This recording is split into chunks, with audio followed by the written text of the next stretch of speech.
Hello, my darling, and welcome to today's story time. We began the story of Don Quixote several years ago, and I deeply apologize that this happens on my channel. As a new ASMR artist back then, I was not prepared for continuing through projects, especially when I didn't get very much feedback at all, so that really hindered things. But now I am prepared to get us through every book that you darlings desire. And I've decided to restart Don Quixote and give you chapters 1 through 3 in one file, because I wanted to add background atmosphere of this warming, crackling fire. But also because everything I've recorded with since Don Quixote has changed drastically, and I don't want to try to match what was there before. Now, please enjoy the fire. Lay back, close your eyes, and let me read you to sleep. And now, on with our story time. Chapter 1, which treats of the character and pursuits of the famous gentleman Don Quixote of La Mancha. In a village of La Mancha, the name of which I have no desire to call to mind, there lived not long since one of those gentlemen that keep a lance in a lance rack, an old buckler, a lean hack, and a greyhound for coursing, an olla of rather more beef than mutton, a salad on most nights, scraps on Saturdays, lentils on Fridays, and a pigeon or so extra on Sundays, made away with 3/4 of his income. The rest of it went into a doublet of fine cloth and velvet breeches, and shoes to match for holidays, while on weekdays he made a brave figure in his best homespun. He had in his house a housekeeper past 40, a niece under 20, and a lad for the field and marketplace, who used to saddle the hack as well as handle the billhook. The age of this gentleman of ours was bordering on 50. He was of hardy habit, spare, gaunt-featured, a very early riser, and a great sportsman. They will have it in his surname was Quixote or Quesada, for here there is some difference of opinion among the authors who write on the subject, although from reasonable conjectures it seems plain that he was called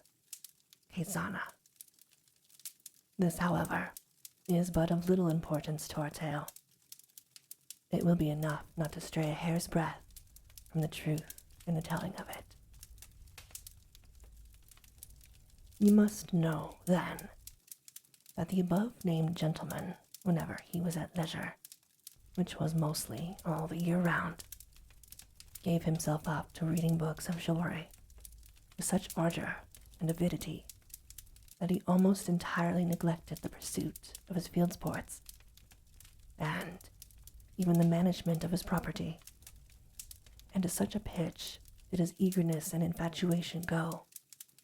that he sold many an acre of tilled land to buy books of chivalry to read, and brought home as many of them as he could get. But all of there were none he liked so well as those of the famous Feliciano de Silva's composition, for their lucidity of style and complicated conceits were as pearls in his sight, particularly when in his reading he came upon courtships and cartels, where he often found passages like, "The reason of the unreason with which my reason is afflicted, so weakens my reason, that with reason I murmur at your beauty." Or again, the high heavens, that of your divinity divinely fortify you with the stars, render you deserving of the desert your greatness deserves. Over conceits of this sort, the poor gentleman lost his wits, and used to lie awake striving to understand them, and worm the meaning out of them. What Aristotle himself could not have made out or extracted had he come to life again for that special purpose. He was not at all easy about the wounds which Don Polonius gave and took, because it seemed to him that, great as were the surgeons who had cured him, he must have had his face and body covered all over with seams and scars. He commended, however, the author's way of ending his book with the promise of that interminable adventure, and many a time he was tempted to take up his pen and finish it properly as is there proposed, which no doubt he would have done, and made a successful piece of work of it too, had not greater and more absorbing thoughts prevented him. Many an argument did he have with the curate of the village, a learned man and a graduate of Siguenza, as to which had been the better knight, Palmerin of England or Amadis of Gaul. Master Nicholas, the village barber, however, used to say that neither of them came up to the knight of Phoebus, and if there were any that could compare with him, it was Don Galaor, the brother of Amadis of Gaul, because he had a spirit that was equal to every occasion, and was no finikin knight, nor lachrymose like his brother, while in the matter of valor he was not a whit behind him. In short, he became so absorbed in his books that he spent his nights from sunset to sunrise, and his days from dawn to dark, poring over them. And what with little sleep and much reading, his brains got so dry that he lost his wits. His fancy grew full of what he used to read about in his books: enchantments, quarrels, battles, challenges, wounds, wooings, loves, agonies, and all sorts of impossible nonsense. And it so possessed his mind that the whole fabric of invention and fancy he read of it was true, that to him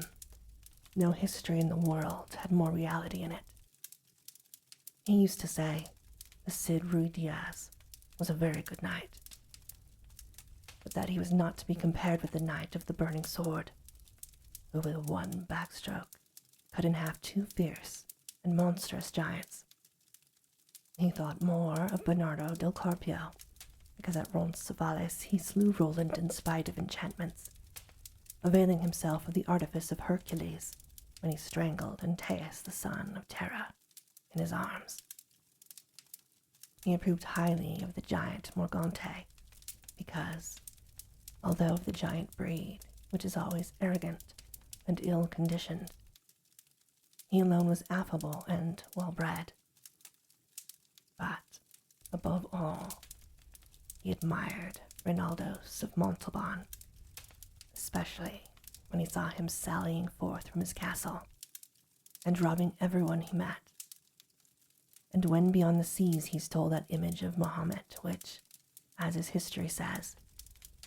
was entirely of gold. To have a bout of kicking at that traitor of a Ganelon, he would have given his housekeeper and his niece into that bargain. In short, his wits being quite gone, he hit upon the strangest notion that ever madman in this world hit upon, and that was that he fancied it was right and requisite, as well as for the support of his own honor as for the service of his country, that he should make a knight-errant of himself,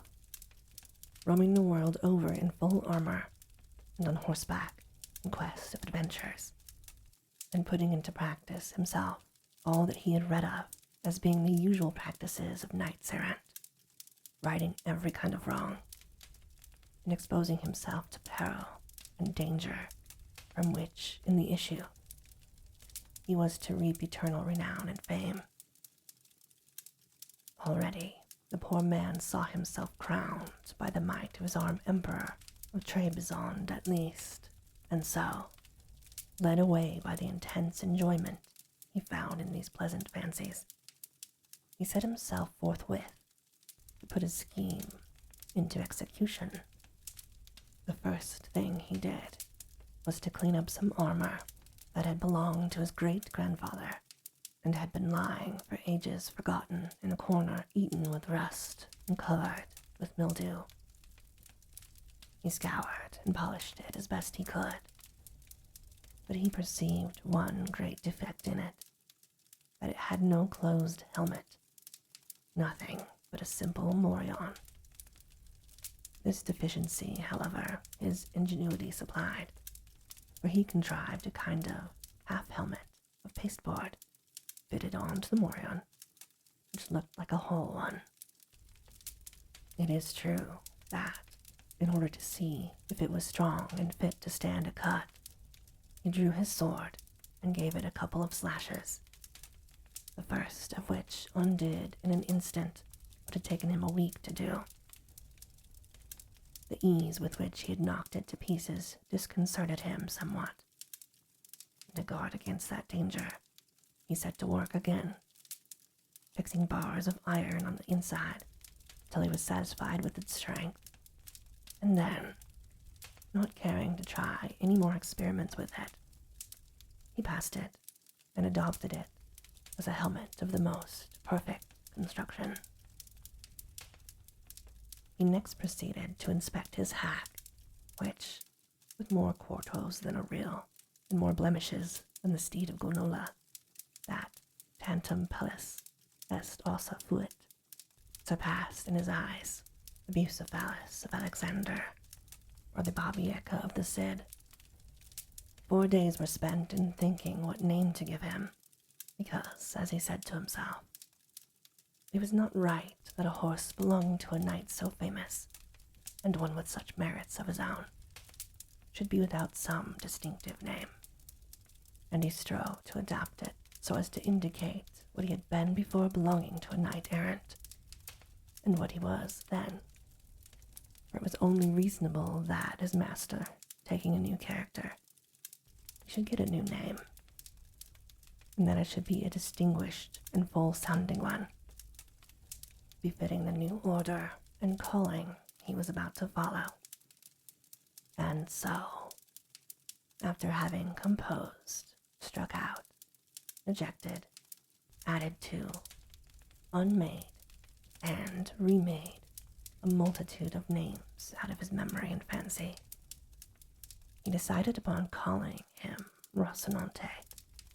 a name, to his thinking, lofty, sonorous, and significant of his condition as a hack before he became what he was now, the first and foremost of all the hacks in the world. Having got a name for his horse so much to his taste, he was anxious to get one for himself, and he was 8 days more pondering over this point, until at last he made his mind to call himself Don Quixote, whence, as has already been said, the authors of this veracious history have inferred that his name must have been, beyond a doubt, Quixote, and not Quesada, as others would have called it. Recollecting, however, that the valiant Amadis was not content to call himself curtly Amadis and nothing more, but added the name of his kingdom and country to make it famous by calling himself Amadis of Gaul, he, like a good knight, resolved to add on the name of his and to style himself Don Quixote of La Mancha, whereby, he considered, he described accurately his origin and country, and did honor to it in taking his surname from it. So then, his armor being furbished, his morion turned into a helmet, his hack christened, and he himself confirmed. He came to the conclusion that nothing more was needed now but to look out for a lady to be in love with. For a knight-errant without love was like a tree without leaves or fruit, or a body without a soul. As he said to himself, if for my sins or by my good fortune I come across some giant hereabouts, a common occurrence with knights-errant, and overthrow him in one onslaught, or cleave him asunder to the waist, or, in short, vanquish and subdue him, will it not be well to have someone I may send him to as a present, that he may come in and fall on his knees before my sweet lady, and in a humble, submissive voice say, I am the giant Caracumliambro, lord of the island of Malandrania, vanquished in single combat by the never sufficiently extolled knight Don Quixote of La Mancha, who has commanded me to present myself before your grace, that your highness dispose of me at your pleasure. Oh, our good gentleman enjoyed the delivery of this speech, especially when he had thought of someone to call his lady. There was, so the story goes, in a village near his own, a very good-looking farm girl with whom he had been at one time in love, though, so far is known, she never knew it, nor gave a thought to the matter. Her name was Aldonza Lorenzo, and upon her he thought fit to confer the title of Lady of his Thoughts. And after some search for a name which should not be out of harmony with her own, and should suggest and indicate that of a princess and a great lady, he decided upon calling her Dulcinea del Toboso, she being of El Toboso, a name to his mind musical, uncommon, and significant, like all those he had already bestowed upon himself, and the things belonging to him. Chapter 2, which treats of the first sally the ingenious Don Quixote made from home. These preliminaries settled, he did not care to put off any longer the execution of his design, urged on to it by the thought of all the world was losing by his delay, seeing what wrongs he intended to right, grievances to redress, injustices to repair, abuses to remove, and duties to discharge. So, without giving notice of his intention to anyone, and without anybody seeing him, one morning before the dawning of the day, which was one of the hottest of the month of July, he donned his suit of armor, mounted Rocinante with his patched-up helmet, braced his buckler, took his lance, and by the back door of the yard sallied forth upon the plain in the highest contentment and satisfaction at seeing with what ease he had made a beginning with his grand purpose. But scarcely did he find himself upon the open plain when a terrible thought struck him, one all but enough to make him abandon the enterprise at the very outset. It occurred to him that he had not been dubbed a knight, and that according to the law of chivalry, he neither could nor ought to bear arms against any knight, and that even if he had, still he ought, as a novice knight, to wear white armor, without a device upon the shield until his prowess had earned one. These reflections made him waver in his purpose, but his crave being stronger than any reasoning, he made up his mind to have himself dubbed a knight by the first one he came across, following the example of others in the same case, as he had read in the books that brought him to this pass. As for white armor, he resolved, on the first opportunity, to scour his until it was whiter than an ermine, and so comforting himself this way, he pursued, taking that which his horse chose, for in this he believed lay the essence of adventures. Thus, setting out, our new-fledged adventurer paced along, talking to himself and saying, "Who knows but that in time to come,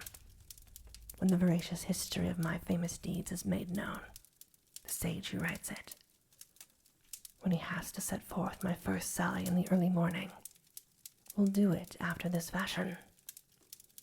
Scarce had the rubicund Apollo spread over the face of the broad, spacious earth the golden threads of his bright hair. Scarce had the little birds of painted plumage attuned their notes to hail with dulcet and mellifluous harmony coming out of the rosy dawn, that, deserting the soft couch of her jealous spouse, was appearing to mortals at the gates and balconies of the Manchegan horizon, when the renowned knight Don Quixote of La Mancha, quitting the lazy down, mounted his celebrated steed Rocinante and began to traverse the ancient and famous Campo del Montiel, which in fact he was actually traversing. "Happy the age,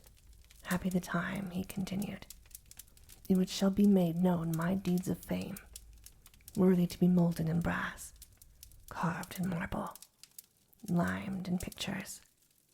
from a memorial forever. And thou, O sage magician, whoever thou art, to whom it shall fall to be the chronicler of this wondrous history, forget not, I entreat thee, my good Rocinante, the constant companions of my ways and wanderings." Presently he broke out again, as if he were love-stricken in earnest. "O Princess Dulcinea, lady of this captive heart, a grievous wrong hast thou done me to drive forth with a scorn, and with inexorable obduracy banish me from the presence of thy beauty. O lady, deign to hold in remembrance this heart, thy vassal, that thus in anguish pines for love of thee." So he went on stringing together these and other absurdities, all in the style of those his books had taught him, imitating their language as well as he could. And all the while, he rode so slowly, and the sun mounted so rapidly and with such fervor, that it was enough to melt his brains, if he had any. Nearly all day he traveled without anything remarkable happening to him, at which he was in despair, for he was anxious to encounter someone at once upon whom to try the might of his strong arm. Writers there are who say the first adventure he met was with that of Puerto La Peace. Others say it was that of the windmills. But what I have ascertained on this point, and what I have found written in the annals of La Mancha, is that he was on the road all day, and towards nightfall his hack and he found themselves dead tired and hungry, looking all around to see if he could discover any castle or shepherd's shanty where he might refresh himself and relieve his sore wants. Eventually, he perceived not far out of his road an inn, which was as welcome as a star guiding him to the portals, if not the palaces, of his redemption, and quickening his pace, he reached it just as night was settling in. At the door were standing 2 young women, girls of the district as they call them, on their way to Seville with some carriers who had changed to halt that night in the inn. And as, happen what might to our adventurer, everything he saw or imagined seemed to him to be and to happen after the fashion of what he had read. And the moment he saw the inn, he pictured himself it as a castle, with its 4 turrets and pinnacles of shining silver, not forgetting the drawbridge and moat and all the belongings usually ascribed to castles of the sort. To this inn, which to him seemed a castle, he advanced, and at a short distance from it he checked Rocinante, hoping that some dwarf would show himself upon the battlements, and by sound of trumpet give notice that a knight was approaching the castle. But, seeing as they were slow about it, and that Rocinante was in a hurry to reach the stable, he made for the inn door. There, he perceived the 2 damsels who were standing, and who seemed to him to be 2 fair maidens, or lovely ladies, taking their ease at the castle gate. At this moment, it so happened that a swineherd who was going through the stubbles collecting a drove of pigs, for without any apology, that is what they are called, gave a blast of his horn to bring them together, and forthwith it seemed to Don Quixote to be what he was expecting, the signal of some dwarf announcing his arrival. And so, with prodigious satisfaction, he rode up to the inn and to the ladies, who, seeing a man of this sort approaching in full armor, with lance and buckler, were turning in dismay into the inn, when Don Quixote, guessing their fear by their flight, raising his pasteboard visor, disclosed the dry, dusty visage, and with a courteous bearing and gentle voice, he addressed them. "Your ladyships need not fly or fear any rudeness, for that it belongs not to the order of knighthood which I profess to offer to anyone, much less to high-born maidens as your appearance proclaims you to be." The girls were looking at him and straining their eyes to make out the features which the clumsy visor obscured. But when they heard themselves called maidens, a thing so much out of their line, they could not restrain their laughter, which made Don Quixote wax indignant and say, "Modesty becomes the fair, and moreover laughter that has little cause is great silliness. This, however, I say not to pain or anger you, for my desire is none other than to serve you." The incomprehensible language and the uncompromising looks of our cavalier only increased the lady's laughter, and that increased his irritation. And matters might have gone further if, at that moment, the landlord had not come out. The landlord, being a very fat man, was also a very peaceful one.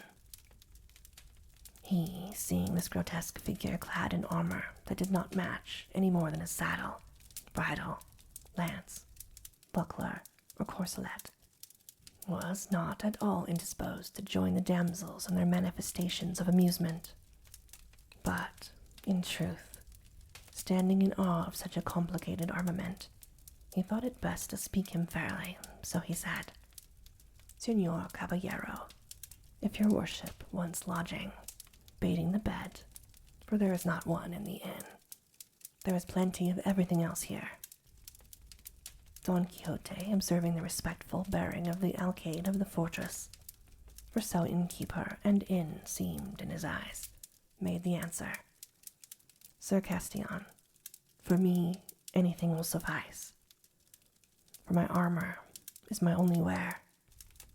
my only rest the fray."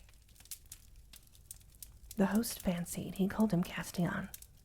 because he took him for a worthy of Castile, although he was in fact an Andalusian, and one from the strand of San Lucar, as crafty a thief as Caucus, and as full of tricks as a student or a page. "In that case,"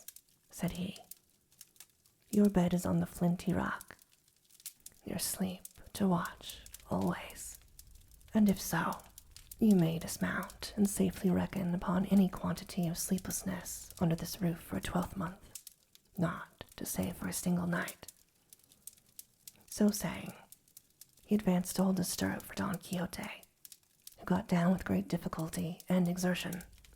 for he had not broken his fast all day, and then charged the host to take great care of his horse, as he was the best bit of flesh that ever ate bread in this world. The landlord eyed him over, but did not find him as good as Don Quixote said, nor even half as good. And putting him up in the stable, he returned to see what might be wanted by his guest, whom the damsels, who had by this time made their peace with him, were now relieving him of his armor. They had taken off his breastplate and backpiece, and they neither knew nor saw how to open his gorget or remove his makeshift helmet, for he had fastened it with green ribbons, which, as there was no untying the knots, required to be cut. This, however, he would by not any means consent to, so he remained all evening with his helmet on, the drollest and oddest figure that can be imagined, and while they were removing his armor, taking the baggages who were about it for ladies of high degree belonging to the castle, he said to them with great sprightliness, "Oh, never, surely, was there a knight so served by hand of dame, as served was he Don Quixote hight, when from his town he came, with maidens waiting on himself, princess on his hack of Rocinante. For that, lady's mine, is my horse's name, and Don Quixote of La Mancha is my own. For though I had no intention of declaring myself until my achievements in your service and honor had made me known, the necessity of adapting that old ballad of Lancelot to the present occasion has given you the knowledge of my name altogether prematurely. A time, however, will come for your ladyships to command and me to obey, and then the might of my arm will show my desire to serve you." The girls, who were not used to hearing rhetoric of this sort, had nothing to say in reply. They only asked him if he wanted anything to eat. "I would gladly eat a bit of something," said Don Quixote, "for I feel it would come very seasonably." The day happened to be a Friday, and in the whole inn there was nothing but some pieces of the fish they call in Castile a badejo, in Andalusia bacalhau, and in some place curradillo, and in others troutlet. So they asked him if he thought he could eat troutlet, for there was no other fish to give him. "If there be troutlets enough," said Don Quixote, "they will be the same as a trout, for it is all one to me whether I am given 8 reals in small change, or a piece of 8. Moreover, it may be that these troutlets are like veal, which is better than beef, or kid, which is better than goat. But whatever it be, let it come quickly, for the burden and pressure of arms cannot be borne without support to the inside." They laid a table for him at the door of the inn for the sake of the air, and the host brought him a portion of ill-soaked and worse-cooked stockfish, and a piece of bread as black and mouldy as his own armor. But a laughable sight it was to see him eating, for having his helmet on and the beaver up, he could not with his hands put anything into his mouth, unless someone else placed it there, and this service one of the ladies rendered him. But to give him anything to drink was impossible, or it would have been so had not the landlord bored a reed, and putting one end in his mouth, poured the wine into him through the other, all which he bore with patience, rather than sever the ribbons of his helmet. While this was going on, there came up to the inn a salgelder, who, as he approached, sounded his reed pipe 4 or 5 times, and thereby completely convinced Don Quixote that he was in some famous castle, and that they were regaling him with music, and that the stockfish was trout, the bread the whitest, the wenches ladies, and the landlord the Gastion of the castle, and consequently he held that his enterprise and sally had been to some purpose. But it still distressed him to think that he had not been dubbed a knight, for it was plain to him he could not lawfully engage in any adventure without first receiving the order of knighthood. Chapter 3, wherein is related the droll way in which Don Quixote had himself dubbed a knight. Harassed by this reflection, he made haste with his scanty pothouse supper, and having finished it, called the landlord, and shutting himself into the stable with him, fell on his knees before saying, "From this spot I rise not, valiant knight, until your courtesy grants me the boon I seek, one that will redound to your praise and the benefit of the human race." The landlord, seeing his guest at his feet and hearing a speech of this kind, stood staring at him in bewilderment, not knowing what to do or say, and entreating him to rise. But all to no purpose until he had agreed to grant the boon demanded of him. "I looked for no less, my lord, from your high magnificence," replied Don Quixote. "And I have to tell you that the boon I have asked, and your liberality has granted, is that you shall dub me knight tomorrow, and that tonight I shall watch my arms in the chapel of this your castle. Thus tomorrow, as I have said, will be accomplished what I so much desire, enabling me lawfully to roam through all the four quarters of the world, seeking adventures on behalf of those in distress, as is the duty of chivalry and of knights errant like myself, whose ambition is directed to such deeds." The landlord, who, as has been mentioned, was something of a wag,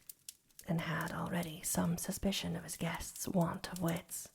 was quite convinced of it on hearing talk of this kind from him, and to make sport for the night, he determined to fall in with his humor. So the landlord told him he was quite right in pursuing the object he had in view, and that such a motive was natural and becoming in cavaliers as distinguished as he seemed, and his gallant bearing showed him to be, and that he himself in his younger days had followed the same honorable calling, roaming in quest of adventures in various parts of the world, among the curing grounds of Malaga, the Isles of Riaran, the precinct of Seville, the little market of Segovia, the Oliveira of Valencia, the Redondia of Granada, the Strand of St. Lucar, the Colt of Cordova, the taverns of Toledo, and divers other quarters, where he had proved the nimbleness of his feet and the lightness of his fingers, doing many wrongs, cheating many widows, ruining maids, swindling minors, and, in short, bringing himself under the notice of almost every tribunal and court of justice in Spain, until at last he had retired to this castle of his, where he was living upon his property and upon that of others, and where he received all knights errant of whatever rank or condition they might be, all for the great love he bore them, and that they might share their substance with him in return for his benevolence. He told them, moreover, that in this castle of his there was no chapel in which he could watch his armor, as it had been pulled down in order to be rebuilt, but that, in a case of necessity, it might, he knew, be watched anywhere, and he might watch it that night in the courtyard of the castle, and in the morning, God willing, the requisite ceremonies might be performed so as to have him dubbed a knight, and so thoroughly dubbed that nobody could be more so. He asked if he had any money with him, to which Don Quixote replied he had not a farthing, as in the histories of knights errant he had never read of any of them carrying anything. On this point, the landlord told him he was mistaken, for though not recorded in the histories, because in the author's opinion there was no need to mention anything so obvious and necessary as money and clean shirts, it was not to be supposed, therefore, that they did not carry money, and he might regard it as a certain and established that all knights errant, about whom there were so many full and unimpeachable books, carried well-furnished purses in case of emergencies, and likewise carried shirts and a little box of ointment to cure the wounds they received. For in those plains and deserts, where they engaged in combat and came out wounded, it was not always that there was someone to cure them, unless indeed they had for a friend some sage magician to succor them at once by fetching through the air upon a cloud some damsel or dwarf with a vial of water of such virtue that by tasting one drop of it they were cured of their hurts and wounds in an instant, and left as sound as if they had not received any damage whatsoever. But in case this should not occur, the knights of old took care to see that their squires were provided with money and other requisites, such as lint and ointments for healing purposes. And when it happened that knights had no squires, which was rarely and seldom the case, they themselves carried everything in cunning saddlebags that were hardly seen on the horse's crew, as if it were something else of more importance, because, unless for some such reason, carrying saddlebags was not very favorably regarded among knights-errant. He therefore advised him, and as his godson, so soon to be, he might even command him, never, from that time forth, to travel without money and the usual requirements, and he would find the advantage of them when he least expected it. Don Quixote promised to follow his advice scrupulously, and it was arranged forthwith that he should watch his armor in a large yard at one side of the inn. So, collecting it all together, Don Quixote placed it on a trough that stood by the side of a well, and bracing his buckler on his arm, he grasped his lance, and began with a stately air to march up and down in front of the trough. And as he began his march, night began to fall. The landlord told all the people who were there in the inn about the craze of this guest, the watching of the armor, and the dubbing ceremony he contemplated. Full of wonder at so strange a form of madness, they flocked to see it from a distance. They observed with what composure he sometimes paced up and down, or sometimes, leaning on his lance, gazed on his armor without taking his eyes off it for ever so long. And as the night closed in with a light from the moon so brilliant that it might vie with his that lent it, everything the novice knight did was plainly seen by all. Meanwhile, one of the carriers who were in the inn thought fit to water his team, and it was necessary to remove Don Quixote's armor as it lay on the trough. But he, seeing the other approach, hailed him in a loud voice. "O thou, whoever thou art, rash knight that comest to lay hands on the armor of the most valorous errant that ever girt on sword, have a care what thou dost. Touch it not unless thou wouldst lay down thy life as the penalty of thy rashness." The carrier gave no heed to these words, and he would have done better to heed them if he had been heedful of his health. But, seizing it by the straps, instead flung the armor some distance from him. Seeing this, Don Quixote raised his eyes to heaven, and fixing his thoughts, apparently, upon his lady Dulcinea, exclaimed, "Aid me, lady mine, in this the first encounter that presents itself to this breast which thou holdest in subjection. Let not thy favor and protection fail me in this first jeopardy." And with these words and others to the same purpose, dropping his buckler, he lifted his lance with both hands, and with it smote such a blow on the carrier's head that he stretched him on the ground, so stunned that had he followed it up with a second, there would have been no need for a surgeon to cure him. This done, he picked up his armor and returned to his beat with the same serenity as before. Shortly after this, another, not knowing what had happened, for the carrier still lay senseless, came with the same object of giving water to his mules, and was proceeding to remove the armor in order to clear the trough, when Don Quixote, without uttering a word or imploring aid from anyone, once more dropped his buckler, and once more lifted his lance, and without actually breaking the second carrier's head into pieces, made more than 3 of it, for he had laid it open in 4. At the noise, all the people of the inn ran to that spot, and among them the landlord. Seeing this, Don Quixote braced his buckler on his arm, and with his hand on his sword exclaimed, "O Lady of Beauty, strength and support of my faint heart, it is time for thee to turn the eyes of thy greatness on this thy captive knight, on the brink of so mighty an adventure." By this he felt himself so inspired that he would not have flinched if all the carriers in the world had assailed him. The comrades of the wounded, perceiving the plight they were in, began from a distance to shower stones on Don Quixote,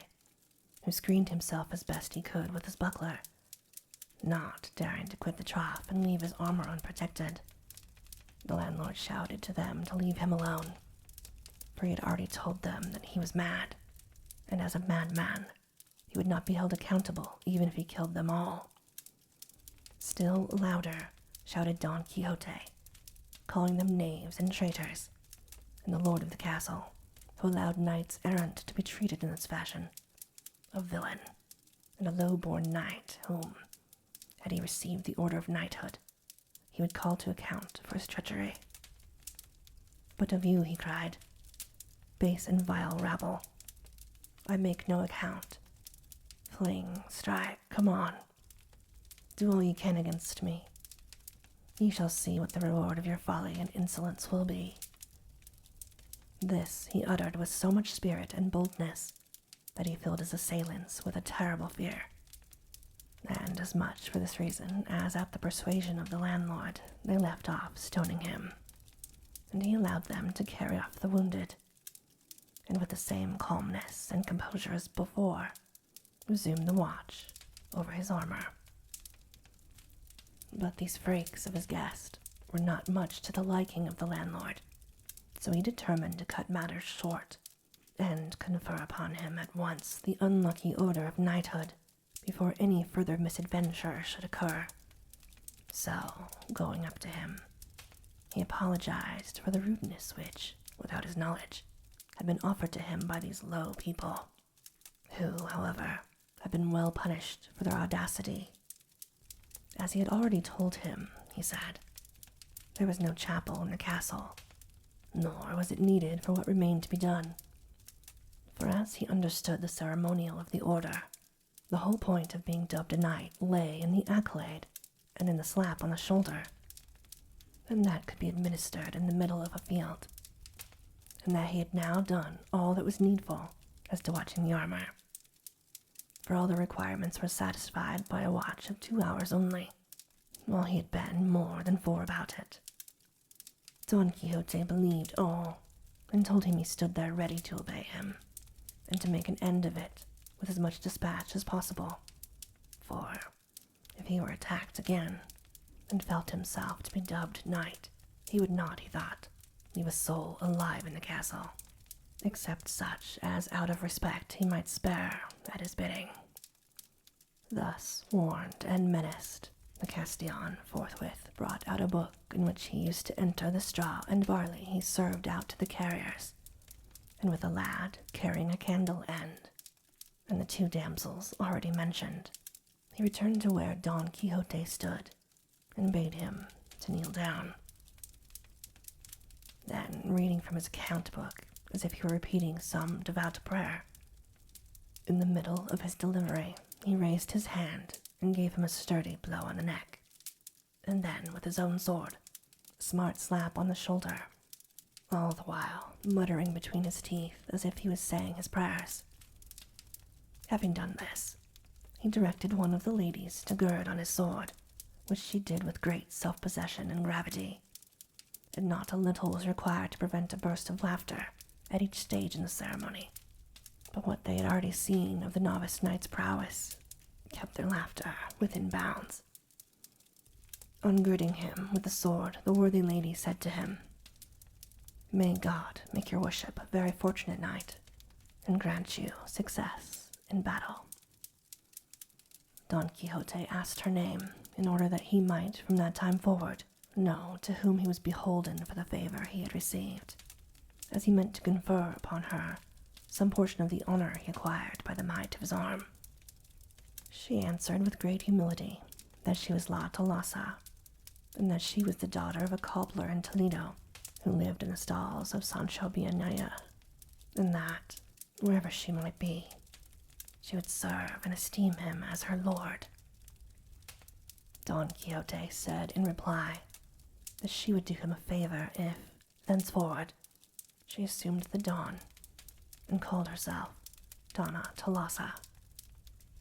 She promised she would, and then the other buckled on his spur, and with her he followed almost the same conversation as with the lady of the sword. He asked her name, and she said it was La Molinera, and that she was the daughter of a respectable miller of Antequera, and of her likewise Don Quixote requested she would adopt the Don, and call herself Donna Molinera, making offers to her further services and favors, having thus, with hot haste and speed, brought to a conclusion these never till now seen ceremonies.